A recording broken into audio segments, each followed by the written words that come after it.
ici un drame humanitaire avec plus de 200 000 compatriotes forcés de fuir les affres terroristes dans les zones de combat. Ils se retrouvent en dehors de chez eux, sans logis, sans nourriture et sans soins.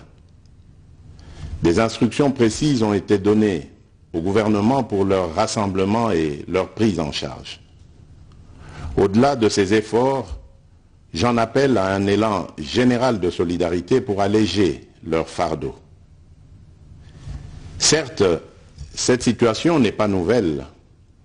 En effet, depuis plusieurs décennies, des groupes armés nationaux et étrangers écument l'est de notre pays en y commettant des atrocités innombrables sur fond d'exploitation illégale de nos ressources naturelles. C'est ainsi qu'à l'occasion de mon avènement, j'avais été amené à prendre l'engagement devant la nation de rétablir au cours de mon mandat la paix et la sécurité là où elles sont compromises et de les consolider là où elles existent. Sitôt dit, sitôt fait, j'ai sans délai et de bonne foi commencé à développer, notamment avec tous nos 9 pays voisins, une diplomatie de proximité en vue d'établir avec eux des relations de coopération franches, transparentes et de caractère gagnant-gagnant. Avec l'Ouganda, par exemple, nous sommes allés jusqu'à décider de mutualiser nos forces armées afin de combattre ensemble la nébuleuse des ADF, une milice d'origine ougandaise qui cependant n'opère que dans le Nord Kivu.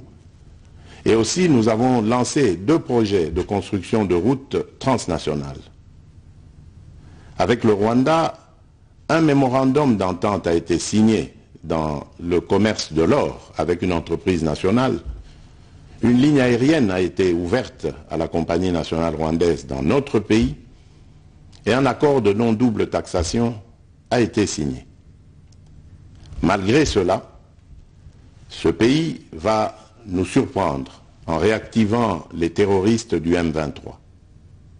Alors qu'il avait été défait par les armes en 2013, le M23 va refaire surface en prenant notre armée à court, notamment à Bunagana, cité qu'il occupe depuis le 13 juin 2022.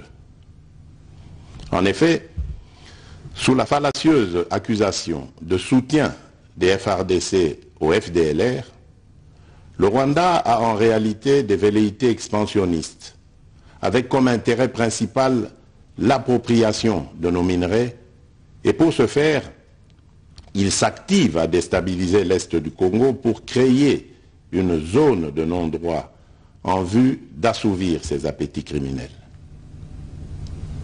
Pour faire face à cette situation, 2 options s'offraient à nous, la diplomatie ou la guerre. J'ai résolu de privilégier la première option, quitte à en venir à la seconde, faute de résultats. L'option diplomatique a donc été mise en œuvre. C'est ici l'occasion pour nous de rappeler que notre attachement à la recherche de la paix par des voies pacifiques n'est aucunement un signe de faiblesse, moins encore un aveu d'une incapacité de notre pays à s'inscrire dans une logique de guerre totale contre tous ceux qui continuent à abuser de notre patience, mais plutôt une expression de notre culture de paix et de notre identité légendaire de peuple hospitalier. C'est ainsi que dès le 20 juin 2022, j'ai pris part aux travaux du 3e conclave des chefs d'État membres de la communauté d'Afrique de l'Est à Nairobi, au Kenya, qui avait comme agenda l'examen de la situation sécuritaire dans l'Est de notre pays. À l'issue de ce forum, les dirigeants des pays membres de la communauté d'Afrique de l'Est sont tombés d'accord sur le déploiement d'une force régionale pour imposer la paix dans l'Est de la République démocratique du Congo. Le sommet a appelé à une cessation immédiate de toutes les hostilités à l'Est de notre pays et a demandé à tous les groupes armés, tant étrangers que locaux, à déposer les armes immédiatement et sans condition, et à s'engager dans le processus politique.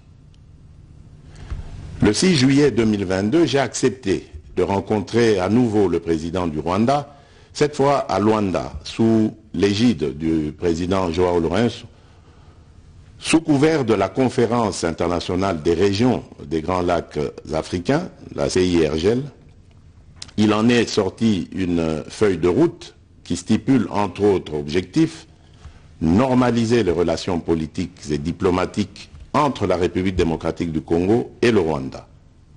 Et pour y parvenir, la première action retenue, arrêt des hostilités et retrait du M23 des positions occupées conformément au communiqué final de Nairobi.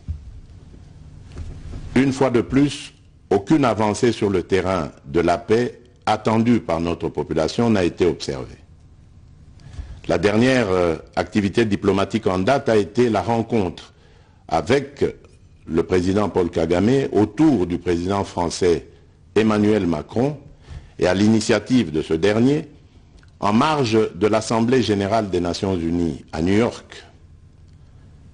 Ici également, pour l'essentiel, il a été acté le principe d'un cessez-le-feu immédiat et du retrait inconditionnel du M23 des positions qu'il occupe, toujours sans résultat tangible sur le terrain. Mes chers compatriotes, comme vous pouvez le constater, malgré notre investissement et les efforts fournis dans cette optique, la paix et la sécurité ne sont pas au rendez-vous. Garant de l'indépendance, de l'unité nationale et de l'intégrité territoriale, je réitère mon engagement constitutionnel de défendre la patrie jusqu'au sacrifice suprême.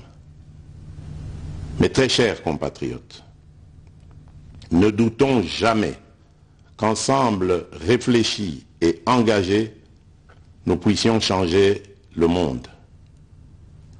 À vous, nos vaillants soldats, vous qui avez pris l'engagement de servir sous le drapeau, je vous invite ici au sens élevé du patriotisme en ce temps particulièrement exceptionnel de notre histoire, de défendre notre pays, de protéger l'intégrité de son territoire et d'assurer la sécurité des Congolaises et des Congolais contre toute agression ou attaque d'où qu'elle vienne.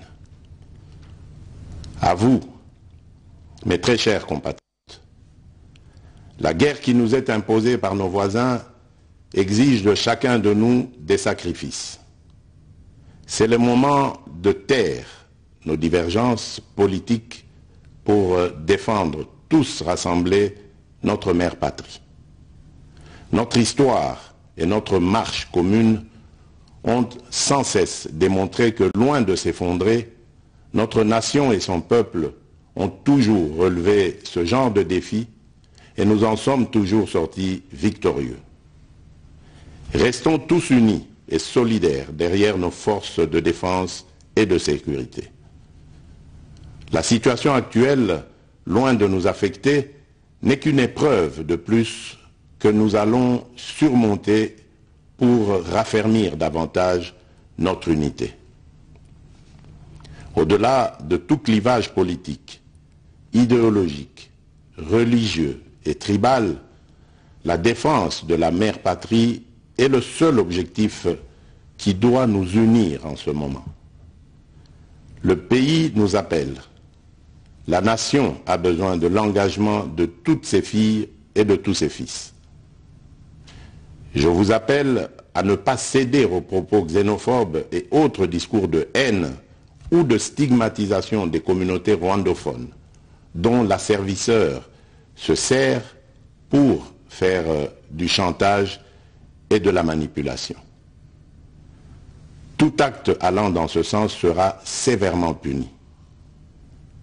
En réponse à la forte demande de la jeunesse, j'invite celle-ci à s'organiser en groupe de vigilance en vue d'appuyer et d'accompagner et de soutenir nos forces armées, nos forces de défense dans l'accomplissement de leur noble mission. C'est ici l'occasion de mettre en garde tous les traîtres civils ou militaires et autres brebis galeuses qui servent les intérêts de l'ennemi. Ils seront exposés à la rigueur de la loi en ayant le juste châtiment que mérite ce genre de comportement. En outre, tout en renouvelant mon appel lancé à nos jeunes qui en ont la vocation de s'enrôler massivement dans nos forces armées. Je réitère l'instruction faite au chef d'état-major général d'accélérer à cet effet la mise en place de centres de recrutement à travers les 26 provinces que compte notre pays. Chers compatriotes, nous devons ensemble avoir conscience que nul autre que nous-mêmes ne viendra sauver notre nation et que cela exige de chacun de nous une mobilisation tous azimuts. Que Dieu bénisse la République démocratique du Congo. Je vous remercie.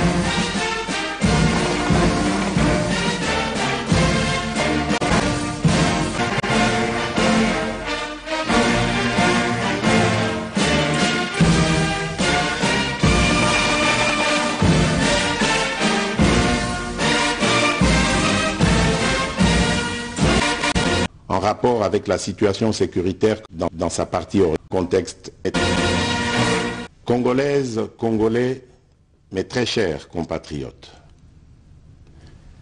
je m'adresse solennellement à vous en ce jour dans un contexte exceptionnel en rapport avec la situation sécuritaire que connaît notre pays dans sa partie orientale. Ce contexte d'agression et d'occupation des territoires dans le Nord Kivu est perpétré par le groupe terroriste dit du M23 avec l'appui avéré en hommes et en logistique du Rwanda.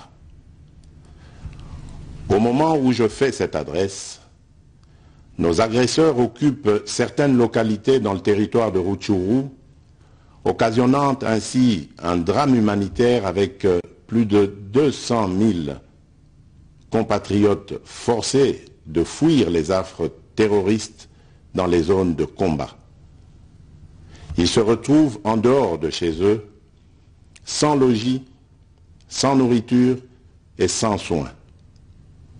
Des instructions précises ont été données au gouvernement pour leur rassemblement et leur prise en charge. Au-delà de ces efforts, j'en appelle à un élan général de solidarité pour alléger leur fardeau. Certes, cette situation n'est pas nouvelle. En effet, depuis plusieurs décennies, des groupes armés nationaux et étrangers écument l'est de notre pays en y commettant des atrocités innombrables sur fond d'exploitation illégale de nos ressources naturelles. C'est ainsi qu'à l'occasion de mon avènement, j'avais été amené à prendre l'engagement devant la nation de rétablir au cours de mon mandat la paix et la sécurité là où elles sont compromises et de les consolider là où elles existent. Sitôt dit, sitôt fait, j'ai sans délai et de bonne foi commencé à développer, notamment avec tous nos 9 pays voisins, une diplomatie de proximité en vue d'établir avec eux des relations de coopération franches, transparentes et de caractère gagnant-gagnant. Avec l'Ouganda, par exemple, nous sommes allés jusqu'à décider de mutualiser nos forces armées afin de combattre ensemble la nébuleuse des ADF, une milice d'origine ougandaise qui cependant n'opère que dans le nord Kivu. Et aussi nous avons lancé 2 projets de construction de routes transnationales. Avec le Rwanda, un mémorandum d'entente a été signé dans le commerce de l'or avec une entreprise nationale. Une ligne aérienne a été ouverte à la compagnie nationale rwandaise dans notre pays et un accord de non-double taxation a été signé. Malgré cela, ce pays va nous surprendre en réactivant les terroristes du M23. Alors qu'il avait été défait par les armes en 2013, le M23 va refaire surface en prenant notre armée à court, notamment à Bunagana, cité qu'il occupe depuis le 13 juin 2022. En effet, sous la fallacieuse accusation de soutien des FARDC au FDLR, le Rwanda a en réalité des velléités expansionnistes, avec comme intérêt principal l'appropriation de nos minerais, et pour ce faire, il s'active à déstabiliser l'Est du Congo pour créer une zone de non-droit en vue d'assouvir ses appétits criminels. Pour faire face à cette situation, 2 options s'offraient à nous, la diplomatie ou la guerre. J'ai résolu de privilégier la première option, quitte à en venir à la seconde, faute de résultats. L'option diplomatique a donc été mise en œuvre. C'est ici l'occasion pour nous de rappeler que notre attachement à la recherche de la paix par des voies pacifiques n'est aucunement un signe de faiblesse, moins encore un aveu d'une incapacité de notre pays à s'inscrire dans une logique de guerre totale contre tous ceux qui continuent à abuser de notre patience, mais plutôt une expression de notre culture de paix et de notre identité légendaire de peuple hospitalier. C'est ainsi que dès le 20 juin 2022, j'ai pris part aux travaux du 3e conclave des chefs d'État membres de la communauté d'Afrique de l'Est à Nairobi, au Kenya, qui avait comme agenda l'examen de la situation sécuritaire dans l'Est de notre pays. À l'issue de ce forum, les dirigeants des pays membres de la communauté d'Afrique de l'Est sont tombés d'accord sur le déploiement d'une force régionale pour imposer la paix dans l'Est de la République démocratique du Congo. Le sommet a appelé à une cessation immédiate de toutes les hostilités à l'Est de notre pays et a demandé à tous les groupes armés, tant étrangers que locaux, à déposer les armes immédiatement et sans condition et à s'engager dans le processus politique. Le 6 juillet 2022, j'ai accepté de rencontrer à nouveau le président du Rwanda, cette fois à Luanda, sous l'égide du président João Lourenço, sous couvert de la conférence internationale des régions des Grands Lacs africains, la CIRGL. Il en est sorti une feuille de route qui stipule entre autres objectifs normaliser les relations politiques et diplomatiques entre la République démocratique du Congo et le Rwanda. Et pour y parvenir, la première action retenue, arrêt des hostilités et retrait du M23 des positions occupées conformément au communiqué final de Nairobi. Une fois de plus, aucune avancée sur le terrain de la paix attendue par notre population n'a été observée. La dernière activité diplomatique en date a été la rencontre avec le président Paul Kagame autour du président français Emmanuel Macron et à l'initiative de ce dernier en marge de l'Assemblée générale des Nations unies à New York. Ici également, pour l'essentiel, il a été acté le principe d'un cessez-le-feu immédiat et du retrait inconditionnel du M23 des positions qu'il occupe, toujours sans résultat tangible sur le terrain. Mes chers compatriotes, comme vous pouvez le constater, malgré notre investissement et les efforts fournis dans cette optique, la paix et la sécurité ne sont pas au rendez-vous. Garant de l'indépendance, de l'unité nationale et de l'intégrité territoriale, je réitère mon engagement constitutionnel de défendre la patrie jusqu'au sacrifice suprême. Mes très chers compatriotes, ne doutons jamais qu'ensemble réfléchis et engagés, nous puissions changer le monde. À vous, nos vaillants soldats, vous qui avez pris l'engagement de servir sous le drapeau, je vous invite ici au sens élevé du patriotisme en ce temps particulièrement exceptionnel de notre histoire, de défendre notre pays, de protéger l'intégrité de son territoire et d'assurer la sécurité des Congolaises et des Congolais contre toute agression ou attaque d'où qu'elle vienne. À vous, mes très chers compatriotes, la guerre qui nous est imposée par nos voisins exige de chacun de nous des sacrifices.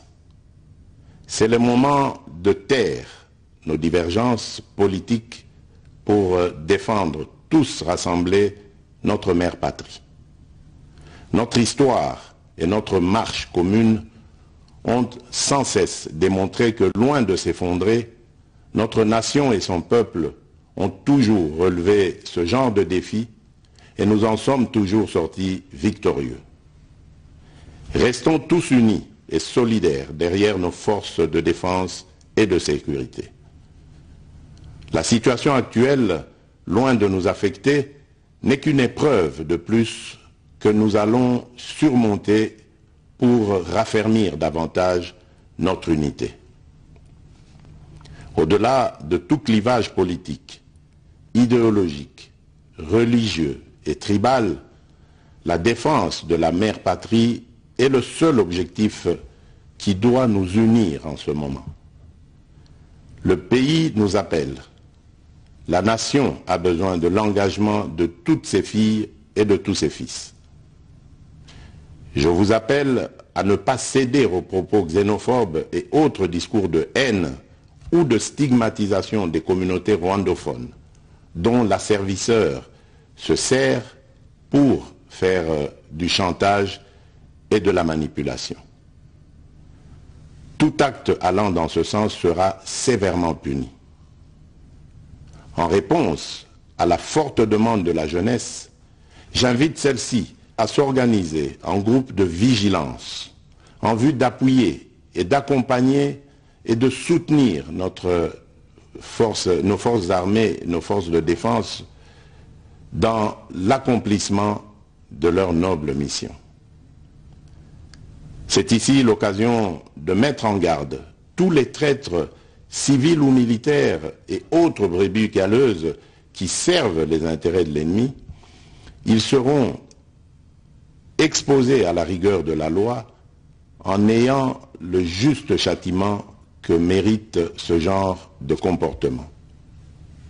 En outre, tout en renouvelant mon appel lancé à nos jeunes qui en ont la vocation de s'enrôler massivement dans nos forces armées. Je réitère l'instruction faite au chef d'état-major général d'accélérer à cet effet la mise en place de centres de recrutement à travers les 26 provinces que compte notre pays. Chers compatriotes, nous devons ensemble avoir conscience que nul autre que nous-mêmes ne viendra sauver notre nation et que cela exige de chacun de nous une mobilisation tous azimuts. Que Dieu bénisse la République démocratique du Congo. Je vous remercie.